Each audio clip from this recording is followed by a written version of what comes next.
So hello everyone, कैसे आप सब? आई होप आप सब अच्छे होंगे। फिर से स्वागत है नई वीडियो में। तो आज हम बात करने वाले हैं यार Axis bank young bankers programme versus other bankers programme like ICICI PO programme, HDFC future bankers programme, Kotak next gen programme and Yes professional bankers programme. तो Axis bank young bankers programme का डिफ्रेंशिएट करेंगे other banking programme से, जो कि Manipal academy कराती है। और basically Manipal academy one of the best to give this opportunity और करियर वगैरह के लिए, बैंकिंग के लिए सबसे अच्छा अकेडमी मतलब मणिपाल अकेडमी ही है दोस्तों। तो थोड़ा सा डिफ्रेंशिएट इसलिए भी करेंगे क्योंकि बहुत कन्फ्यूजन में रहते हैं कैंडिडेट, ठीक है, कि सर कौन सा प्रोग्राम ज्वाइन करें और Axis bank young bankers program join करें, अदर बैंकर्स क्या डिफ्रेंशिएट हो सकता है, कौन सा हमारे लिए सही है, ग्रोथ किस में अच्छी है, वर्थ इट है या नहीं है। तो थोड़ा 2 कॉलम बनाएंगे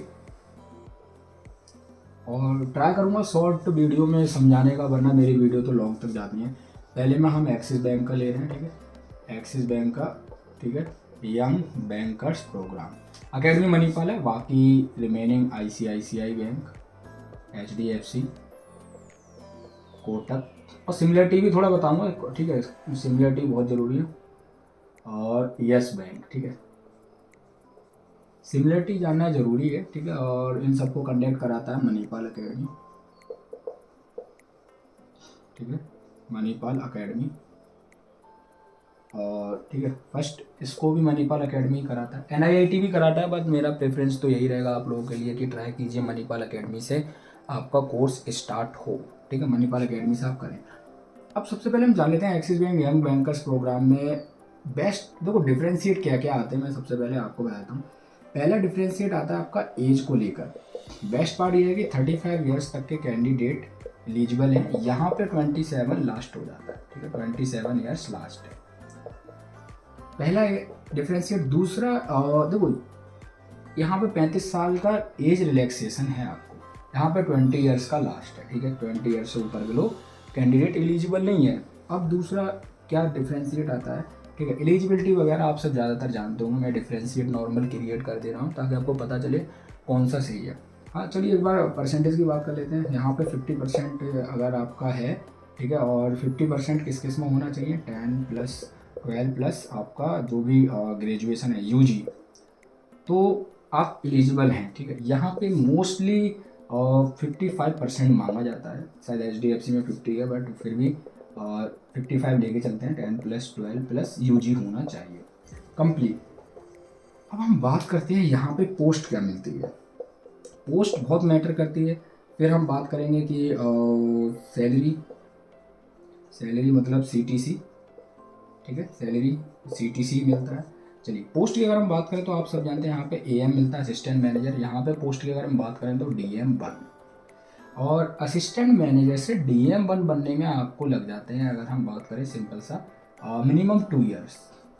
18 मंथ के बाद आपका प्रमोशन होता है, तो मतलब 2 ईयर्स तो लग ही जाते हैं। सीटीसी की बात करें तो 4.42 लाख रहता है इसका पर एनम, ठीक है। और अगर इसके सीटीसी की हम बात करें तो 5 lakh minimum, 5 lakh to 5.5 lakh, depend करेगा आपकी लोकेशन पे वेरी करता है, ठीक है।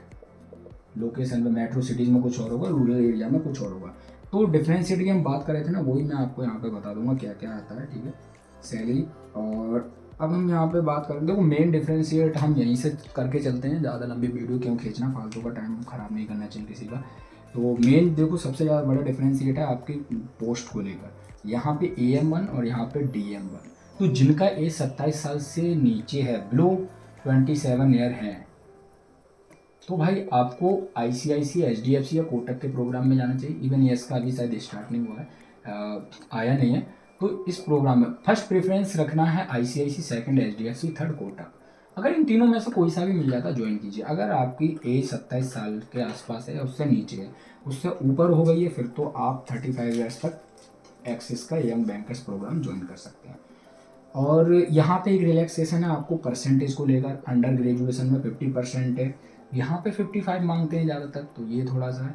और हाँ, डिग्री की बहुत लोग कन्फ्यूजन में रहते हैं कि सर रेगुलर या फिर ओपन यूनिवर्सिटी ऑनलाइन, तो मैं बोलूँगा यहाँ पे दोनों डिग्री से आप कर सकते हैं, रेगुलर, ठीक है, रेगुलर और ओपन दोनों से ज़्यादातर एलिजिबिलिटी मिलती है, दोनों में ही मिलती है, इसमें भी सेम है, ठीक है, रेगुलर और ओपन दोनों से ही है डिग्री की एलिजिबिलिटी। अब पहला हमने डिफरेंशिएट क्रिएट किया कि यार AM 1 मिलेगा इसमें, यहाँ पे AM1 देने का एक रीज़न है कि उन्होंने एज रिलैक्सेशन ज़्यादा कर दिया है। यहाँ पे एज रिलैक्सेशन कम है, 27 है, 27 साल तक लास्ट है, यहाँ पे 35 साल तक है, इसलिए AM1 दे रहे हैं। अब यही एक डिफ्रेंशिएट आ जाता है आपको CTC के लिए। 4.42 है, मतलब 4.5 लाख के आसपास, और यहाँ पे 5 लाख, यहाँ पे 5.5 लाख के आसपास है। अब यहाँ पे सैलरी की बहुत लोग बात करते हैं, तो देखिए इन हैंड सैलरी, अगर बहुत लोग कन्फ्यूजन में रहते हैं, इन हैंड सैलरी यहाँ पे 23,000 से लेकर 24,000 के आसपास आएगी आपकी।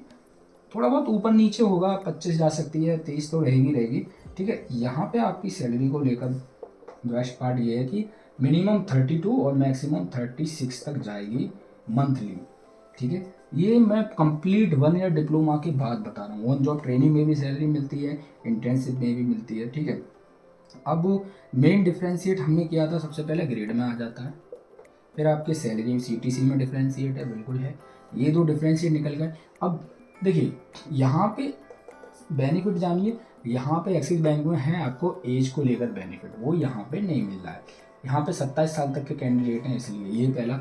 दूसरा बेनिफिट है आपके परसेंटेज को लेकर, जो यहाँ पे नहीं मिल पा रहा है प्रॉपर। तो ये यहाँ पे 2 बेनिफिट हैं, तो 2 आपके लॉस भी हैं, वो है ग्रेड को लेकर और सैलरी को लेकर। यहाँ पे क्या है कि 2 अगर लॉस हैं तो 2 बेनिफिट हैं, वो है आपका पोस्ट को लेकर और सैलरी को लेकर। ये सबसे बड़ा डिफरेंशिएट यहाँ पे निकल कर आता है। ठीक है, अब एक तो ये हो गया। अब वर्थ इट कौन से हैं, वो लोग भी पूछते हैं वर्क क्या रहता है सर दोनों कोर्स का, किस में ऑपरेशन मिलता है, किस में सेल्स मिलता है। तो मैं वो भी थोड़ा सा डिफरेंशिएट क्रिएट करूँगा, बिल्कुल बताऊँगा, मैं गुमराह नहीं करूँगा। ठीक है, और अगर हम बात करें तो वर्क की, अगर हम बात करते हैं, ठीक है, डिफरेंशिएट में, तो यार सेल्स यहाँ भी है।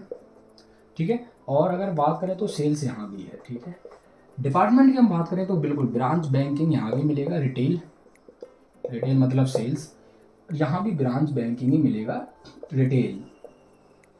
रिटेल मतलब सेल्स, दैट सिंपल। ठीक है, रिटेल मतलब सेल्स, यहाँ भी ब्रांच बैंकिंग मिलेगा, कोई डिफ्रेंशिएट नहीं है इसमें, सेल्स वर्क रहेगा। इवन फील्ड वर्क भी हो सकता है, यहाँ पे भी फील्ड वर्क हो सकता है, कोई छुपाने वाली ऐसी बात नहीं है।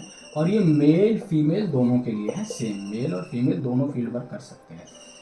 वर्क को लेकर एक आपने जाना ये चीज़। ठीक है, वर्क में अब वहीं पे हम बात करते हैं आपका इसमें ड्यूरेशन को लेकर। ड्यूरेशन बहुत ज़रूरी है। ठीक है, ड्यूरेशन में थोड़ा सा फ़र्क है, यहाँ पे भी 4 मंथ तो क्लासरूम ट्रेनिंग है, यहाँ पे 3 मंथ इंटर्नशिप है, और आपका बाकी 5 मंथ OJT है। अब यहाँ पे क्या है, यहाँ पे थोड़ा सा चेंज होता है ड्यूरेशन। यहाँ पे 4 मंथ क्लासरूम ट्रेनिंग है, 2 मंथ आपका इंटर्नशिप रहता है, और आपका 6 मंथ OJT रहता है।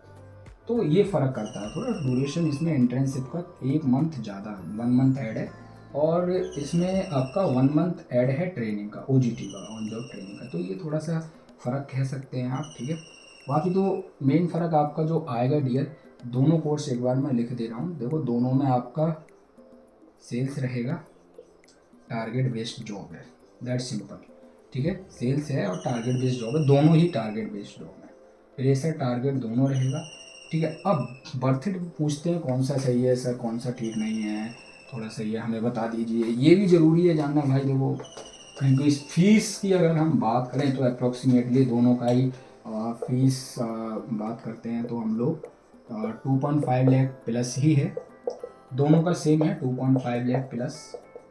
और वहीं पे अगर हम बात करते हैं वर्थ इट कौन सा है कौन सा नहीं है, तो अगर आपका 27 से नीचे एज 27 से नीचे एज है तो वर्थ इट आपके लिए ये रहने वाला है। ये तब वर्थ इट है जब आपका एज बिलो है। ठीक है, 27 से। ये वर्थ इट तब है जब आपका 27 से प्लस एज हो गया। इसको थोड़ा सा ध्यान रखिए। ठीक है, वर्थ इट का ध्यान रखना चाहिए। ठीक है, और वैसे अगर हम बात डिफ्रेंशिएट वो ही निकल गया था, बाकी मैं बात करूँ तो दोनों ही कॉमन हो जाते हैं, मोस्टली कॉमन हो जाते हैं। किस चीज़ को लेकर? वर्क को लेकर। वर्क दोनों में सेल्स रहने वाला है, तो मोस्टली वर्क को लेकर दोनों कॉमन ही हैं। बाकी मैं सबसे पहले सजेस्ट करूँगा कि अगर आपका एज ठीक है तो पहले आप जो प्रोग्राम करना चाहते हैं वो ICICI बैंक का करिए, दूसरा HDFC का करिए। ठीक है, फिर आप जाइए एक्सिस पे। कोटक इसके लास्ट में रखिए, कोटक को आप लास्ट में लेकर जाइए। ठीक है, चाहे एज आपको 27 से ऊपर नीचे है तो पहले इनमें आ जाइए, अदरवाइज एक्सिस में आ जाइए, फिर कोटक को रखिएगा। क्योंकि देखो दोनों केस में आपको फायर भी कर सकते हैं और टर्मिनेट जल्दी नहीं करते, बट मैं लिख देता हूँ क्योंकि छुपाना नहीं चाहिए। टर्मिनेट भी हो सकते हैं अगर आप परफॉर्मेंस नहीं दे पाए, बिजनेस नहीं कर पाए, ठीक है, या फिर बिजनेस, इन दोनों केस में अगर नहीं हो पाए तो फायर भी करते हैं, मतलब निकाल सकते हैं। और ये सारे बैंक कर सकते हैं। आईसीआईसी में आरएमजी में डालते हैं और आरएमजी में भी आपको फायर कर सकते हैं, या फिर ट्रांसफ़र ऐसी जगह करते हैं जहाँ आप खुद सर्वाइव नहीं कर पाए और आप दे सकते हैं फिर वहाँ से रिज़ाइन, या इतना प्रेशर डालेंगे कि आप खुद ही रिज़ाइन दे दें।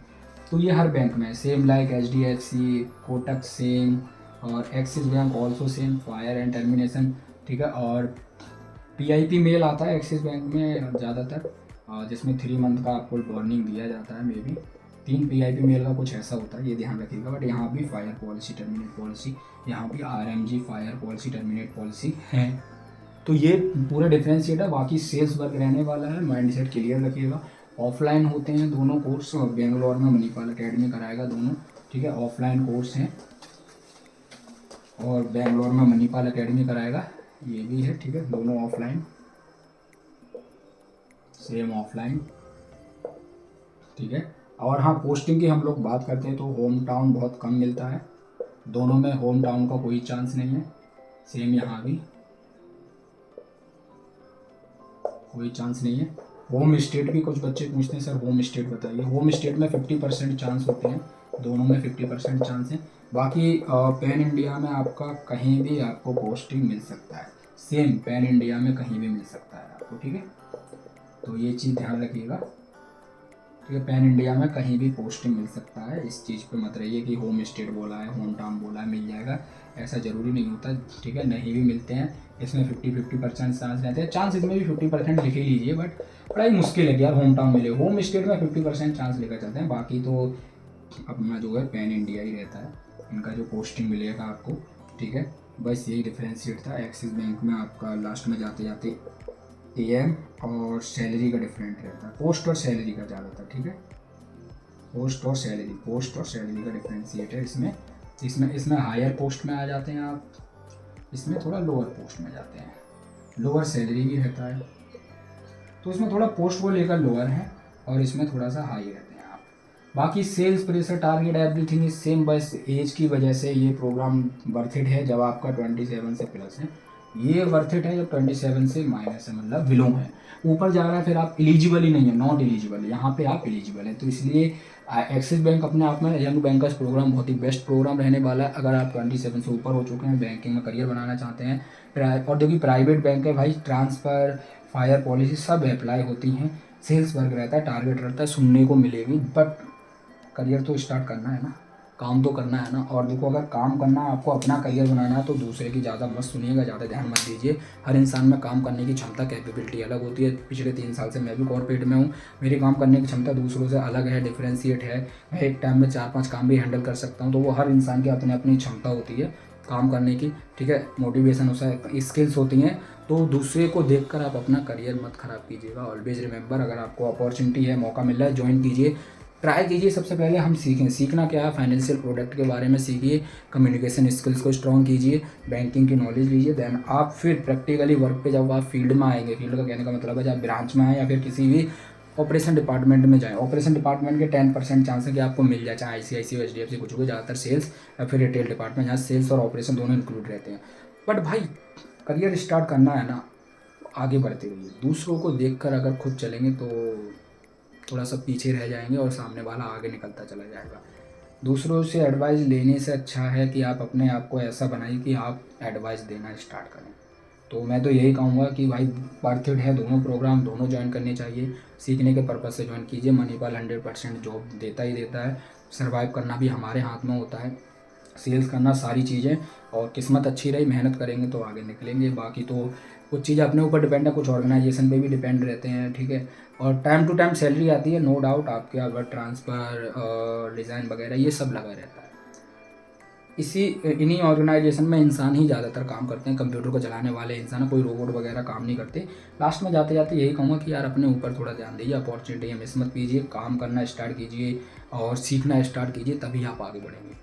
तभी आप एक अच्छे लेवल पे जा पाएंगे। और इन्हीं ब्रांच में, इन्हीं बैंक में लोग रीजनल जोनल CEO MD वगैरह बने बैठे हैं, ठीक है। और आप भी बनेंगे अगर आप डेडिकेशन के साथ मेहनत से काम करेंगे। बाकी कोई अपना पर्सनल ओपिनियन रिव्यू वीडियो के कमेंट में डालना चाहता है, बिल्कुल फील फ्री हैं, आप कमेंट करके अपना ओपिनियन दे सकते हैं, आपको क्या सही लगता है। ये दोनों में डिफ्रेंशिएट कर दिया मैंने। Thank you, all the best.